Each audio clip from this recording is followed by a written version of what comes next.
Universe की सभी जीवात्माओं को मेरा प्रणाम। आज हम काली अवतरण के बारे में बात करेंगे। ये मेरा अपना अनुभव रहा है जो मैंने अपने शरीर पर महसूस किया है। बहुत सारे सवाल भी आते हैं इस बारे में कि हमारी जीभ बाहर आ जाती है और हमें बहुत सारी ऐसी चीज़ें महसूस होती हैं जैसे हमारे शरीर में काली का प्रवेश हो रहा है। बिल्कुल सही है, ऐसा होता है। जब हम इस साधना में आते हैं और थोड़े से जागरूक हो जाते हैं तो ये सब चीज़ें हमें अनुभव होती हैं। मैं अपना अनुभव शेयर कर रही हूँ।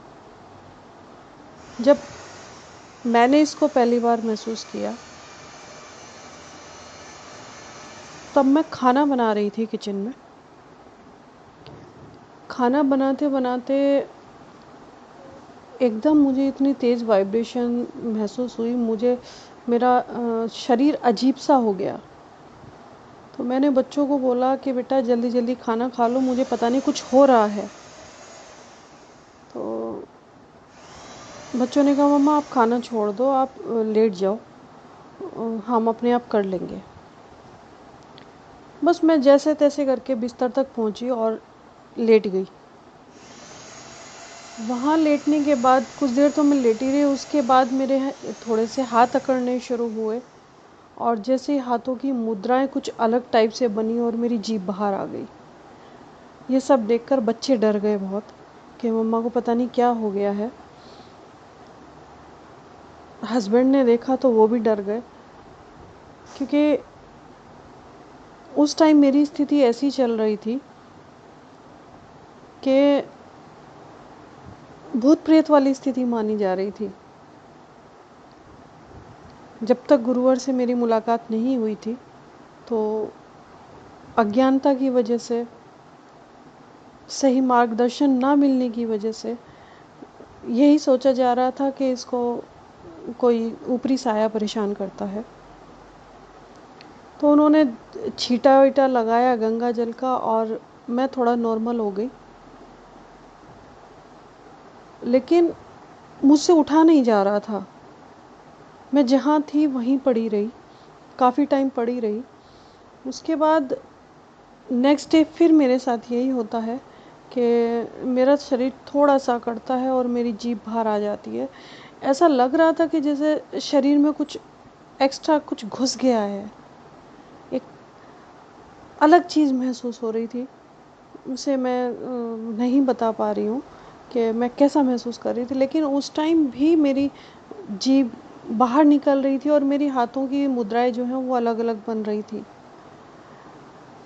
एक चीज़ जो मैंने उस टाइम महसूस की कि सबसे बड़ी बात, मैं उस वक्त अपने सर पर हाथ नहीं रखवा सकती थी किसी का भी। मेरी मदर मेरे पास बैठी रही, मेरे हस्बैंड बैठे रहे, तो हस्बैंड जैसे मुझे टच करते थे तो मैं एकदम उनका हाथ झटक देती थी।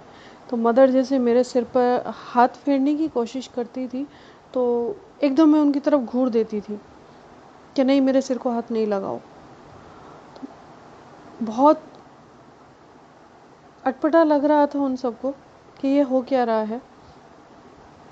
तो जिनसे झाड़ फूँक के नाम पर हमारा इलाज कराया जा रहा था उनको बताया गया, तो वो बोलते हैं कि इसको मसानी परेशान कर रही है और इसका आप प्रसाद चढ़ा दो तो ये ठीक हो जाएगी, और आपको जो भी आपकी बोल कबूल है उसको कर लीजिए, ये ठीक हो जाएगी बिल्कुल। प्रसाद चढ़ा दिया गया, सब काम कर दिए गए जो भी बताया, लेकिन वो मसानी होती या कुछ ऊपरी बाधा होती तो वो कंट्रोल में आती। ये तो कुछ और था जो उनकी समझ के बाहर था। ये सभी के साथ होता है। ये भाव, काली के भाव उत्पन्न होते हैं, या इसे हम एक ये बोलें कि जब हम साधनारत होते हैं या जाने अनजाने इस रास्ते पर चल पड़ते हैं तो सबसे पहला पड़ाव हमारा काली का ही आता है। काली ही हमारी वो बोलें कि मूलाधार जब हम स्टार्ट करते हैं तो सबसे पहले हमें काली से रूबरू होना पड़ता है। काली माँ ही हमें आगे तक लेकर जाती है। जिस प्रकार हम एक बीज ज़मीन में डालते हैं तो जब बीज में अंकुरण होता है तो सबसे पहले जड़ ज़मीन के नीचे की तरफ चलती है, अंधेरे की तरफ जाती है, और जब अंधेरे की तरफ जाती है उसके बाद ही अंकुरण ऊपर की तरफ प्रकाश की तरफ उठता है। तो उसी तरह से ये यात्रा है कि जब हम इस यात्रा पर चल पड़ते हैं तो पहले अंधेरे की तरफ ही जाते हैं, यानी काली की तरफ ही जाते हैं। काली ही आती है, काली ही हमें लक्ष्मी से मिलाती है, काली ही हमें गौरी से मिलाती है, और काली ही हमें महागौरी का रास्ता बताती है। तो काली को गुरु माँ भी कहा जाता है क्योंकि ये ही हमारी माँ है। काला मेरा बाप, काली मेरी माँ, ये जो कहावत है ये गलत नहीं है। जो इस चीज़ को जान जाता है, समझ जाता है, तो वो इस चीज़ को नमन करता है और यहाँ पर रुकता नहीं है। मैंने बहुत बड़ी गलती की थी। मैं अनजाने में थी कि इस पाखंड में मैं फंस गई थी। मैं सभी साधकों को ये बोलना चाहूँगी कि इस पाखंड से थोड़ा सा बचें। जब भी इस तरह की कोई स्थिति होती है तो उसे भूत प्रेत या किसी और चीज़ में ना ले जाकर थोड़ा सा टाइम दें अपने आप को। थोड़ा टाइम जब हम संभल जाते हैं तो हमारी स्थिति चेंज हो जाती है, हमें थोड़ा बहुत समझ आने लगता है। मैं भी समझी हूँ जब मुझे गुरुवर द्वारा ये जानकारी मिली कि ऐसा होता है, क्योंकि मैंने कुछ पढ़ा नहीं है तो मुझे पता भी नहीं था। और अब यदि मैं बात करूँ, हम अपने ग्रंथ उठा के देखें तो शुरू में जब वो कन्याकुमारी वाला सीन आता है, कन्याकुमारी से और महागौरी तक का सफ़र हम भूल चुके हैं, और जब हम साधनारत होते हैं तो हमें वो स्मृति दोबारा आती है, और ये स्मृतियाँ ही हमारे पड़ाव हैं। जो भी आती हैं हमें हमें हमारा एक रास्ता मिलता है।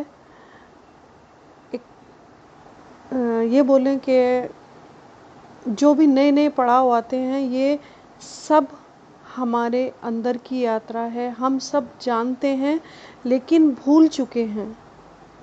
साधना एक ऐसा माध्यम है जो इन स्मृतियों को वापस अनुभव के रूप में हमारे सामने रखता है। वो कई बार आंखें बंद करके आती हैं, कई बार हमारे शरीर पे आती हैं। और जब काली का जो पड़ाव आता है तो उस वक्त हमारे शरीर पर काले निशान होना या नीले निशान होना बहुत आम बात है। मेरे शरीर पर बहुत बड़े बड़े नीले निशान हो जाते थे। उसको बोल दिया जाता था कि ये भूत प्रेत की वजह से ये सब शरीर पर निशान आते हैं। तो मैं यही कहूँगी अपने बहन भाइयों से, थोड़ा सा बचें, पाखंडियों के तांत्रिकों के चक्कर में ना पड़ें। नहीं तो आप जहाँ खड़े हो वहाँ से आगे चलना मुश्किल हो जाएगा, और जो आपको अनुभव हो रहे हैं वो रुक जाएगा। और रुकने के बाद आप जो पीड़ा, जो कष्ट झेलेंगे वो आप ही बता पाएंगे कि कितना कष्टदायी होता है जब हमारी कोई एनर्जी एक जगह ब्लॉक हो जाती है, रुक जाती है। ऐसा नहीं है कि इस एनर्जी को बांधा जा सकता है, कुछ टाइम के लिए ये रुक जाती है, ये फिर दोबारा से आती है। हमारी एक बहन ने सवाल किया था कि मुझे ये काली वाला जो सीन है ये मेरे साथ 10-12 साल बाद हुआ था, अब फिर दोबारा हुआ है। तो कहीं ना कहीं वो रुक गई थी। अब वो दोबारा स्टार्ट हुई हैं, दोबारा चली हैं, तो जहाँ से रुकी हैं वो वहीं से वापस स्टार्ट होंगी। तो ये बहुत ही गूढ़ है, बहुत ही रहस्यमयी है, रोमांचकारी सफ़र है। तो इसे एक रोमांच के तरीके से लें। मेरे साथ ये होता था कि मैं यदि 2 मिनट के लिए या 5 मिनट के लिए आंखें बंद करके नहीं बैठी तो मेरा शरीर इतना दर्द करता था, बहुत दर्द करता था कि मुझे ज़बरदस्ती बैठना ही पड़ता था उस चीज़ के लिए। और जब मैं बैठती थी तो वो मेरी काली वाली हरकतें जो हैं वो शुरू हो जाती थी। जैसे मैं पढ़ती थी कि गोरख चालीसा और हनुमान चालीसा, मैंने पहले भी बताया है, मैं उनको पढ़ती थी। तो मैंने दो पहले शुरू में एक साथ करती थी दोनों, लेकिन जब मैंने देखा कि मुझे थोड़ा सा लंबा हो जाता है या उस टाइम जो एनर्जी बनती है वो मेरा शरीर नहीं झेल पाता है, तो मैंने इसको सुबह और शाम में अलग अलग कर लिया। एक टाइम गोरख चालीसा कर ली और एक टाइम हनुमान चालीसा कर दी। तो जब मैं गोरख चालीसा पढ़ती थी और जैसे ही मेरा 8वां पाठ शुरू होता था, तो 8वां पाठ शुरू होते ही मेरा जो सिर है वो गोल गोल घूमने लगता था और हाथों की जो मुद्राएं थी वो अलग अलग, मतलब बहुत अजीब स्थिति हो जाती थी, पूरा झूम जाती थी मैं, बहुत ही ज़बरदस्त प्रेशर आता था। लेकिन उस टाइम मैंने एक चीज़ मन में ठानी हुई थी कि कुछ भी हो जाए मैं अपना जाप नहीं छोड़ूंगी, चाहे कुछ भी हो जाए। और मैंने वही किया कि मैंने अपना जाप नहीं छोड़ा। उस टाइम लगता था कि साक्षात काली आई है और मैं उस तरह का बिहेव भी करती थी। मेरा बिहेवियर बिल्कुल उसी तरह हो गया था जैसे एक काली करती है कि कुछ भी बोल देना घर में और खुद को यही मानना कि हाँ वास्तव में कोई शक्ति अवतरित हुई है मेरे अंदर। जब हनुमान चालीसा करती थी तो हनुमान चालीसा के वक्त भी मेरे हाथ इस कदर झूमते थे, इतना वाइब्रेशन मेरे हाथों में होता था, कई बार तो झटके लगते थे और शरीर झूमता रहता था और हाथ से ऐसा लगता था जैसे डमरू बज रहा है, मैं डमरू बजा रही हूँ, पूरा ऊपर नीचे झटक झटक के बहुत ही, कभी हाथ पीछे चले जाते थे, कभी ऊपर, कभी मतलब मैं कैसे कहूँ उस चीज़ को। तो मेरी यही रिक्वेस्ट है कि ये सब होता है, इसे होने दें। और जब हम इसमें सहजता से आ जाते हैं तो हमारी यात्रा अगले पड़ाव के लिए शुरू हो जाती है। तनिक भी संकोच ना करें, तनिक भी संशय ना रखें कि ये कुछ गलत है। गलत कुछ भी नहीं है। जब प्रकाश है तो अंधेरा भी होगा ही होगा। इस बात को एक्सेप्ट करना थोड़ा मुश्किल है, क्योंकि हम जिस देश में रहते हैं वहाँ थोड़ा सा ये कहेंगे पाखंड का बोलबाला ज़्यादा है। हम लोग उस चीज़ को सही दिशा में ना चल के अंधविश्वास में ज़्यादा भाग जाते हैं, अंधविश्वास पर ज़्यादा ध्यान देते हैं। तो अंधविश्वासी ना बने, खुद पर विश्वास रखें, अपनी यात्रा पर विश्वास रखें और आगे बढ़ते रहें। ये ऊर्जा सभी के अंदर है, किसी पर्टिकुलर एक व्यक्ति में नहीं है। तो ये किसी के भी साथ इस तरह का जो व्यवहार है हो सकता है, बहुत कॉमन है। स्त्रियों में विशेषकर ज़्यादा होता है, क्योंकि स्त्रियां उस भाव में बहुत जल्दी आ जाती हैं।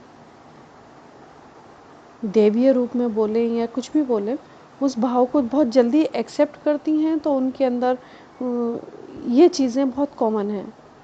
आपने देखा होगा कि जहाँ भी हम जाते हैं किसी जागरण में या मंदिरों में या कुछ भी, किसी भी ऐसी जगह पर जहाँ पूजा पाठ से, भक्ति से रिलेटेड कोई चीज़ होती है, वहाँ पर औरतें सबसे ज़्यादा झूमती हैं, लड़कियाँ सबसे ज़्यादा झूमती हैं। उसका कारण ही यही है कि उनके अंदर भाव ज़्यादा होते हैं उन चीज़ों को लेकर, माँ को लेकर भाव ज़्यादा होते हैं, उन मातृत्व ज़्यादा होता है। तो ये अच्छा भी है, क्योंकि हम जब कन्या पूजन करते हैं तो हम शुरू से ही उनके अंदर ये भाव उत्पन्न कर देते हैं कि आप देवियाँ हैं, आप देवी हैं, आपके अंदर वो शक्ति है, आप वो पावर हैं, आप पूजनीय हैं। तो जैसे जैसे वो बड़ी होती हैं तो वो भाव, वो संस्कार कहीं जाता नहीं है, वो घूम फिर कर आता है, और जब आता है तो एक नया रूप लेकर आता है, नया बदलाव लेकर आता है। और ये बदलाव मैं तो यही कहूँगी कि सबके अंदर आना चाहिए। बहुत अच्छा होता है कि जब हम अपनी स्मृति की तरफ वापस लौटते हैं, जो हम भूल गए हैं उसको वापस जानना हमारा अधिकार है, और जानना ही चाहिए। आप सभी अपनी स्मृति को पाने के लिए इस साधना में आएं, और जो चल रहे हैं उनको मेरा कोटि कोटि प्रणाम कि वो अपनी इस यात्रा में अपने घर वापसी की तैयारी कर रहे हैं। मेरे गुरुवर का बहुत आभार है कि उन्होंने मुझे ये सब आज बोलना सिखा दिया है, या ये बोलें कि मैं ये सब बोल पा रही हूँ। यदि उनसे नहीं मिल पाती तो मुझे ये सब जानना मेरे लिए असंभव था। आप सब भी एक अच्छे गुरु की तलाश करें, और एक अच्छा गुरु अच्छे मार्गदर्शक होते हैं और आपकी जो साधना है उसे एक गति देते हैं। आप भी गति पाएँ, अपनी साधना जारी रखें। धन्यवाद।